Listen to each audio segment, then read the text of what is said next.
हो तो फिर पेमेंट वाली बात नहीं रहती, घर वाला शब्द रहता है। ये आश्रय घर वाला है और वो साधना पेमेंट वाली है। ये केवल कोरी भावुकता की बात नहीं है। साधना पेमेंट, जितनी साधना करोगे उतना ही फल आएगा। और ये भरोसो दृढ़ इन चरणन के, सूरदास जी का पद है, भरोसो दृढ़ इन चरण सी वल्लभ नख चंद्र छटाबिन सब जग माहि अंधेरो। अब हमारे लिए तो केवल प्रभु, मेरे प्रभु। जैसे मीरा जी का दृढ़ आश्रय देखो, मेरे तो गिरधर गोपाल दूसर वल्लभ। अंदर दृढ़ आश्रय, किसी भी भक्त का आश्रय। गोस्वामी तुलसीदास जी, एक भरोसो, एक बल, एक आस विश्वास, एक राम घनश्याम हित चातक तुल। ये दृढ़ आश्रय। जैसे अपने लोग चिल्लाते रहते हैं हमारे माई श्यामाजू को राज, तो श्यामाजू सुन नहीं रही कि हमारे सहारे है। तो उनकी हम नौका में बैठ गए हैं। हमको तैरने वालों का आनंद लेना है, पर हम तैरने के लिए कूद जाए कि यार नौका से क्या होगा, तो हम फंस जाएंगे। तैरने में बड़ी समस्या है। क्या समस्या है? ये बड़ा भयावह समुद्र है, इसमें बड़े बड़े मगरमच्छ हैं, बड़े बड़े जीव जंतु हैं, लील जाएंगे। जैसे काम, क्रोध, लोभ, मोह, मद, मत्सर। हम संसार समुद्र को तैर कर जाना, मुझे लगता है बड़ी असमर्थता है, वो लील जाएंगे। और अगर आप नौका पे बैठे हैं तो श्री हरिवंश प्रताप नाम नौका निज खेवक, भव सागर सुख तरत निकट हरिवंश जो सेवक। इसलिए हमको उनकी बात देखकर प्रणाम करना है, जो साधन पद बहुत। लेकिन हम आश्रित हैं भगवान के। बोले तुमसे साधना नहीं, वो जो करवा रहे हैं वो हो रही है, जो करवा रहे हैं वो साधना। इस साधना के बल से हम भगवत प्राप्ति नहीं कर पाएंगे, हम उनकी कृपा से करेंगे और उनके आश्रित। ये एक दैन्य मार्ग है। यही चरम अवस्था की भक्ति को प्रकाशित करता है, ध्यान रखना। नहीं, साधन भक्ति करते करते जन्म के जन्म व्यतीत हो जाते हैं। ये जो हम आपको बोल रहे हैं, ये करके बोल रहे हैं, ऐसे सुन के पढ़ के नहीं बोल रहे, करके बोल रहे हैं। आखिरी स्थिति यही आती है। बस प्रभु आप स्वीकार कर लीजिए अंदर से, अंदर से। नवधा भक्ति की नवी भक्ति क्या है? आत्मसमर्पण। श्रवणम कीर्तनम स्मरणम विष्णुपाद सेवनम अर्चनम वंदनम दास्यम सख्य आत्मनिवेदनम। ये आत्मनिवेदन भक्ति है। प्रभु मैं आपका हूं, हे नाथ जैसा भी हूं आपका हूं, मेरा निस्तार आपसे होगा। मैं लाख उपाय करूं लेकिन आप तक नहीं पहुंच सकता, आप कृपा करके आ जाओ। देखो रोना आने लगेगा, देखो मन दैन्य हो, आ गई भक्ति, आ गई भक्ति। और जब हम साधन पक्ष में होते हैं तो जरा सा अपराध बन जाए तो साधन नष्ट हो जाएगा। देखो जैसे आप बहुत साधन भजन बढ़िया कर और किसी संत की निंदा कर दी, संत की किसी की निंदा कर दी, तो किए सुकृत बहु जन्म के क्षण में डारे खोए। बहुत जन्मों का साधन भजन सब चौपट हो जाएगा, सब रुक जाएगा। अच्छा, आश्रय वाला एक तो किसी की निंदा करने की हिम्मत नहीं करे, क्योंकि जानता मैं खुद नीच हूं, भगवान के सहारे चल रहा हूं, तो मैं क्या निंदा करूं। अगर कुसंग वसात हो गई तो उसका हृदय इतना जलेगा कि उसका पाप टिकेगा नहीं। वो हृदय से जलेगा और रोएगा, भगवान से कहेगा गलती हो गई। अंतर इतना होगा, साधन वाले का साधन लुट जाएगा और आश्रय वाले को इतनी जलन होगी, पश्चाताप होगा कि दोबारा वो कभी करेगा नहीं। और उन संत की बार बार प्रणाम मुद्रा, उनसे क्षमा याचना और भगवान से क्षमा याचना, उसका हृदय बड़ा कोमल हो जाता है। अगर कुसंग वशात हो भी जाए तो इतनी जलन होगी कि तत्काल पाप नष्ट हो जाएगा, उसके लिए आगे के लिए इकट्ठा नहीं होगा। आश्रय बहुत जोर का है भगवान का। ये चीज आपको सर्वत्र नहीं मिलेगी। साधन की बात सर्वत्र होती है, आश्रय। हम भी नहीं कह रहे कि अपने मन की बात कह रहे हो अकेले, गोस्वामी तुलसीदास जी कह रहे हैं, जरा समझना। बिगड़ी जन्म अनेक की अब ही सुधरे आज, आज अभी सुधर गई। बोलो आज अभी कौन सा ऐसा साधन हो गया? बोले हो ही राम को। अभी यहां रुक जाते। बोले अनेक जन्मों की बिगड़ी तुम्हारी आज अभी सुधर गई। बोले क्या? कि हे श्री राम मैं आपका हूं। आ गई बात, समझ रहे हो? गोस्वामी जी कह रहे अब हम जिए कैसे इतने दिन? तो बोले नाम जपो। तुम्हारा जीवन कैसे व्यतीत, तुम्हारा काम हो गया। अब वो अनुभव में कैसे आवे कि हमारा काम हो गया? बोले नाम जप। फिर आगे क्या? कुसमाज, तज कुसमाज, गंदी बातें, गंदे आचरण, इनका त्याग कर दो। कैसे होगा? बोले नाम बल से होगा, क्योंकि नाम जप कर रहे हो। लेकिन हमारा कल्याण आश्रय से हो गया। जैसे आपने बोला ना अभी कि हमारा तो हो गया, तो वो काम हो गया जो फाइनल होना है। अब हमारा जो जीवन बचा है, हम नाम जपते हुए जीते हैं और कोई पापाचरण नहीं करते हैं। अगर कभी भूल से हो जाता है ऐसे जनों के द्वारा कुसंग वसात, तो जन अवगुण प्रभु मान न काऊ, दीन बंधु अति मृदुल स्वभाव। किसी की निंदा नहीं करनी। एक बात समझना कि हम तो आश्रित हैं, आश्रय, सब ये नहीं बातें होती, ये हमारे हृदय का विषय है। बाहर से कोई समझा रहा है आपको ऐसा कर, जी जी, लेकिन हमको ये रखना है श्री जी को करवाना होगा करवा लेंगे, हम तो श्री जी के आश्रित है बस। वो अंदर से कहीं फंसता नहीं है।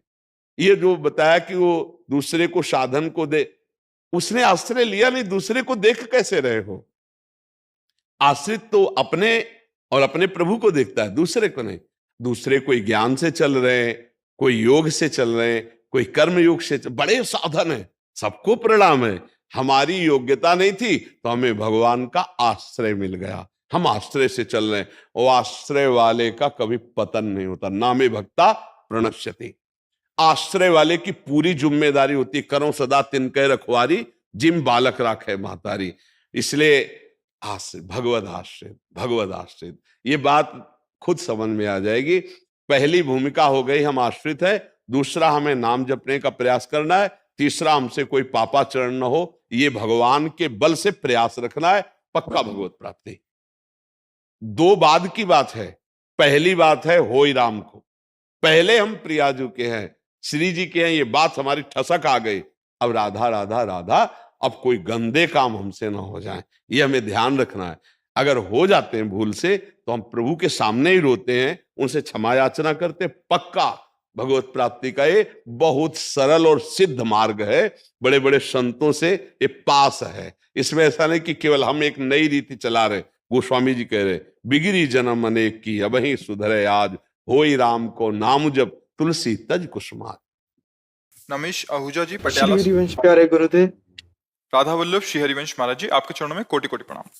महाराज जी, श्रीमद् भगवत गीता जी में भगवान श्री कृष्ण अर्जुन जी से कहते हैं कि तुम मेरी शरण में आ जाओ, मैं तुम्हें सारे समस्त पापों से मुक्त कर दूंगा। परंतु महाराज जी, जब भक्तों के जीवन में प्रतिकूलता और कष्ट आते हैं, वो उनकी परीक्षा होती है या प्रारब्ध? महाराज जी कृपया मार्गदर्शन कर। देखो, सारे पाप नष्ट हो जाएंगे, पाप शब्द है ना, प्रारब्ध तो नहीं कहा ना, तो बस शब्द पे, वकालत शब्द पे होती है।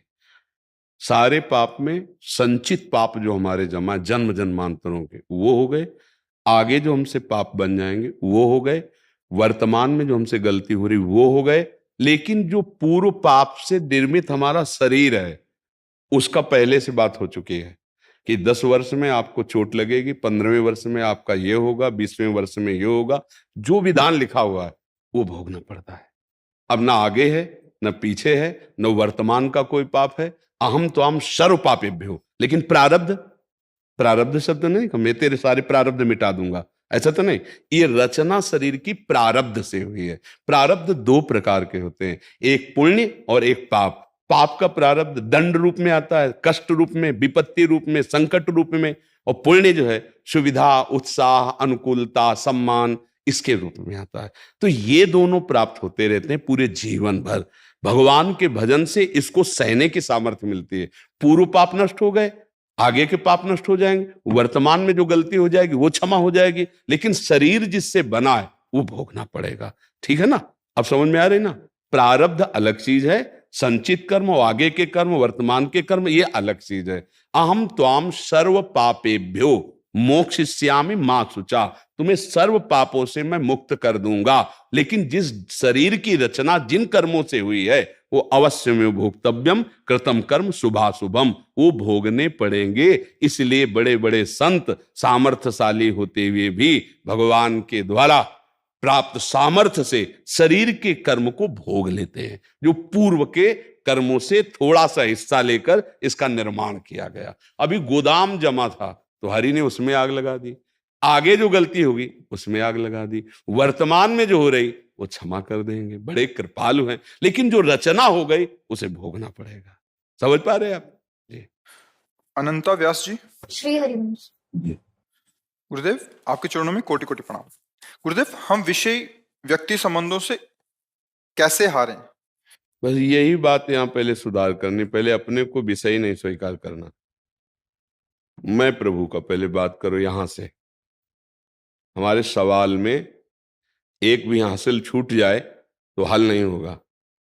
पूरा सवाल फिट कर दिया लेकिन एक हासिल जो लगाया था वो भूल गए तो आपका सवाल ठीक नहीं हुआ। आप इस प्रश्न का उत्तर पाने के लिए पहले सुधार करें कि मैं जैसा भी हूं श्री भगवान का हूं। मानते हैं या नहीं मानते हैं? किसका प्रश्न है? पहली बात ये स्वीकार करो मैं श्री भगवान का हूं, है ना? भगवान के हम अंश हैं। दो भेद हैं, एक जो आप देख रहे हो प्रकृति रचना है, और इस प्रकृति रचना को जो जान रहा है वो अलग है। पर जो अलग है उसको आप नहीं जान पा रहे, और जो प्रकृति रचित है उसे आप जान रहे हैं। प्रकृति रचित क्या है? ये शरीर है, जिसे कभी मैं नहीं कहा गया, सदैव मेरा कहा गया। मेरा हाथ, मेरा नाक, मेरा कान, मेरा सर, मेरा मेरा। अंदर जाओ, मेरा मन, मेरी बुद्धि, मतलब वो भी प्रकृति रचित है। मेरा स्वभाव, कारण, शरीर, वो भी प्रकृति रचित है। मैं स्वयं श्री भगवान का अंश हूं। ये आप लोगों ने सुना होगा, अगर शास्त्र स्वाध्याय करते तो पढ़ा होगा, ना सुना हो तो सुन लीजिए। आप न पुरुष हैं न स्त्री हैं। पुरुष स्त्री ढांचा है, पोशाक है आपकी। आप भगवान के सच्चिदानंद अंश हैं। यहां से सवाल हल होना शुरू होगा। आपने माना मैं भगवान का अंश हूं, भूल से मैं अपने को स्त्री या पुरुष मानकर इंद्रियों के विलास में विषयी बन गया हूं। अब मुझे सुधार करना है, क्योंकि मैं भगवान का अंश हूं। मुझे भोगों में जो प्रियता हुई है वो अज्ञान के कारण हुई है। उस अज्ञान की निवृत्ति सत्संग से, नाम जप से, दूसरों की परहित भावना से। अगर हमारे अंदर दूसरों से सुख लेने की भावना बनी रहेगी तो एक राक्षस पनपता रहेगा। राक्षसी भाव जिसे कहते हैं आसुरी भाव। आसु कहते हैं प्राणों को। जो अपने प्राणों को सुखी करना चाहता है वो राक्षस हो जाता है। जैसे मांस भक्षण, हर जीव जीना चाहता है। हर जीव को अपना शरीर वैसे प्रिय जैसे आपको मनुष्य शरीर प्रिय है। एक बार भगवान वेदव्यास जी, श्री कृष्ण द्वैपायन, महाभारत की कथा है, वो रास्ते से जा रहे थे तो एक नाली का कीड़ा निकल बड़ी तीव्रता से पार हो रहा था। उन्होंने उनकी भाषा में कहा, सब भाषाओं का ज्ञान था, कि भाई तू इतनी तीव्रता से क्यों पार हो रहा है? तो उनका, महाराज तुम्हें घर घर करती हुई ये गाड़ी सुनाई दे रही, ये आएगी और मुझे रौंद देगी, मैं मर जाऊंगा। तो बोले तुम्हें मर जाना अच्छा है, नाली के कीड़ा ही तो हो, तुम्हें दूसरी योनि मिलेगी। तो जो उत्तर दिया कि आपको श्री कृष्ण द्वैपायन व्यास शरीर जितना प्रिय है उतना ही मुझे कीड़े का शरीर प्रिय है। हर जीव को प्रिय, मतलब आप दूसरे के प्रिय शरीर का आहार कर रहे हैं, जबकि आपके लिए वो निर्धारित नहीं है। आप अपराध कर रहे हैं, पाप कर रहे हैं, ये राक्षसी भाव ला रहे हैं। किसके कारण? प्राणों का पोषण और सुख बढ़ेगा, इसके कारण। जो सुख भोगता भाव है यही हमसे पापाचरण करा रहा है। सुख भोगने का हमारे यहां धर्म का एक विधान किया गया है। यदि धर्म की रेखा के अंतर्गत आप सुख भोगेंगे, सांसारिक भी, तो आप धीरे धीरे निष्पाप होकर भगवान को प्राप्त हो जाएंगे। धर्म के विरुद्ध भोग भोगेंगे, धीरे धीरे पापात्मा होकर दुर्गति को प्राप्त हो जाएंगे। अब हमारा सुधार होना चाहिए। सत्संग मिल रहा है, इसका मतलब हरि की कृपा है। अब मोहि भा भरोस हनुमंता, बिनु हरि कृपा मिले नहीं संता। भगवान ने कृपा की तो अब बुरे आचरण न होने पाए। सब कोई जानता बुरे आचरण किसे कहते हैं, पढ़ाने या समझाने का विषय नहीं। सबके हृदय में भगवान बैठे हैं। जब बुरा आचरण आप सोचेंगे उसी समय उत्तर आ जाएगा, गलत हो, आप गलत हो, इसे सुधार लो। आपके अंदर भय समाएगा, पर मन बड़ा मतवाला है, वो किसी की ना सुनकर आपसे पापाचरण करा लेगा। इसीलिए कहते हैं आप निर्बल हो चुके हैं, आप बलवान बनिए, महाबल जो भगवान को अधीन कर ले ऐसा नाम में है। विश्वास करो, बिना विश्वास के परमार्थ में नहीं चला जाता। आप जैसे डॉक्टर